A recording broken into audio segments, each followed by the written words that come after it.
بیٹی کی پرورش کرنے والے کا مقام۔ نبی کریم صلی اللہ علیہ وسلم نے ارشاد فرمایا، جو آدمی 2 لڑکیوں کی بالغ ہونے تک پرورش کرے تو وہ اور میں اس طرح ساتھ ہوں گے۔ آپ صلی اللہ علیہ وسلم نے یہ کہہ کر اپنے ہاتھ کی انگلیاں ایک دوسرے سے ملا لی۔ امور خانہ داری۔ بیٹی، گھر کا انتظام بہت ہی اہم چیز ہے۔ گھر میں نظم و انتظام اگر اچھا ہوتا ہے تو خواہ آمدنی تھوڑی ہو مگر گھر میں رونق نظر آتی ہے۔ دیکھنے سے نہیں پتہ چلتا کہ اس گھر میں غربت یا ناداری ہے، اور گھر کا انتظام اچھا نہ ہو تو دولت کے باوجود گھر میں نحوست برستی ہے۔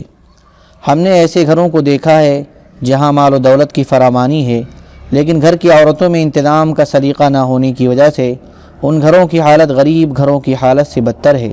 اس سلسلے میں سب سے اہم بات یہ ہے کہ اخراجات آمدنی کے مطابق ہونے چاہیے۔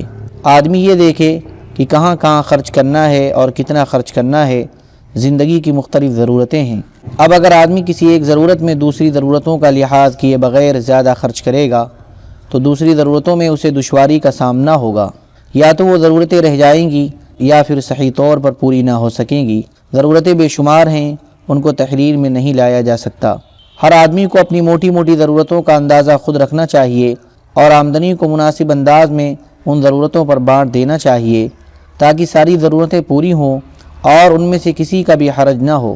آدمی اپنے ہفتہ یا مہینے کے اخراجات کو سامنے رکھ کر آسانی سے اپنی موٹی موٹی ضرورتوں کی فہرست تیار کر سکتا ہے۔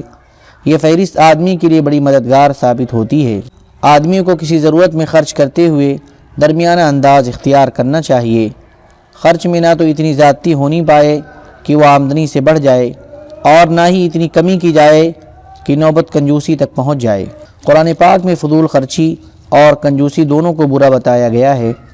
مال و دولت کی ایسی محبت کہ آدمی ہر وقت پیسہ پیسہ جوڑنے کی فکر میں رہے اور 99 کے پھیر میں لگا رہے، شرعاً برا ہے۔ مزید برآں یہ کہ اس سے زندگی بھی وبال جان بن جاتی ہے۔ خرچ کرنے میں میانہ روی بہترین چیز ہے۔ آدمی اس کے ذریعے بخیلی اور فضول خرچی دونوں برائیوں سے بچ جاتا ہے۔ گھر میں ہر چیز کا حساب رہنا چاہیے۔ حساب ایسی عمدہ چیز ہے جو دین و دنیا دونوں کے لیے مفید ہے۔ روپے پیسے گن کر دیے جائیں، کسی کو قرض دینے یا لینے کا اتفاق ہو تو اسے ضرور لکھ لیا جائے۔ قرض کی واپسی کو بھی تحریر میں لایا جائے۔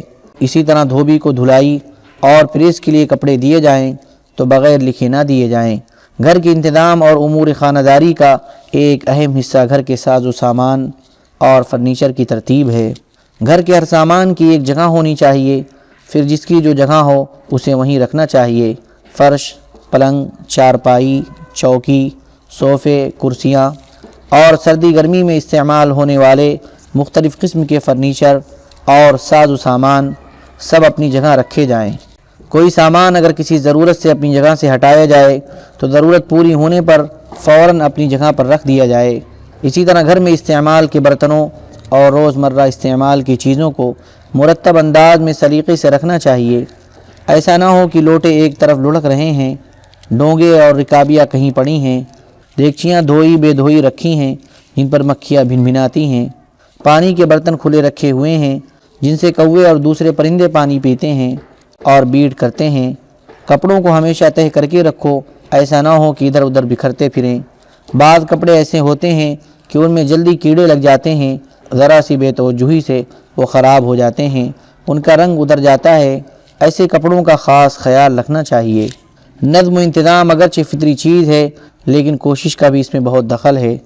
کوشش کے ذریعے آدمی سلیقہ سیکھ لیتا ہے اور بے ڈھنگا آدمی بھی ڈھنگا ہو جاتا ہے۔ گھر میں جو خاتون سلیقہ مند اور منتظم مزاج ہو اس سے انتظام اور امور خانہ داری سیکھتی رہو، اس کے کاموں کو غور سے دیکھو اور پھر اس کے طریقوں کو اپنی زندگی میں داخل کرو۔ بیٹی، اب ہم سلسلے کلام یہیں ختم کرتے ہیں اور ایک بار پھر یہ کہتے ہیں کہ اگر تم ان نصیحتوں پر عمل کرو گی تو انشاءاللہ تمہیں دونوں جہان میں کامیابی نصیب ہوگی اور دنیا میں ایسے راحت و آرام میں رہو گی کہ گھر جنت کا نمونہ بن جائے گا۔ یہی باتیں ہماری طرف سے تمہاری شادی کا بہترین جہیز ہیں۔ ہفتے میں سے ایک بار ضرور پڑھ لیا کرو۔ اللہ تعالیٰ تمہیں دنیا اور آخرت کی برکتیں نصیب فرمائے۔ بیٹی، ہم تم سے صرف اتنا چاہتے ہیں کہ جب تک تمہارے والدین زندہ ہیں تم ان کے لیے ایمان کی سلامتی اور اچھے خاتمے کی دعا کرتی رہو، اور جب وہ اس دنیا سے رخصت ہو جائیں تو ان کو دعائے مغفرت میں یاد رکھو۔ وآخر دعوانا الحمد للہ رب العالمین والصلاة والسلام علی رسولہ خیر الخلائق محمد وآلہ واصحابہ اجمعین۔ اللہ تعالی ہم سب کو اپنی بچیوں کی صحیح تربیت کرنے کی توفیق عطا فرمائے اور ان کو دونوں جہان کی خوشیاں نصیب فرمائے، آمین یا رب العالمین۔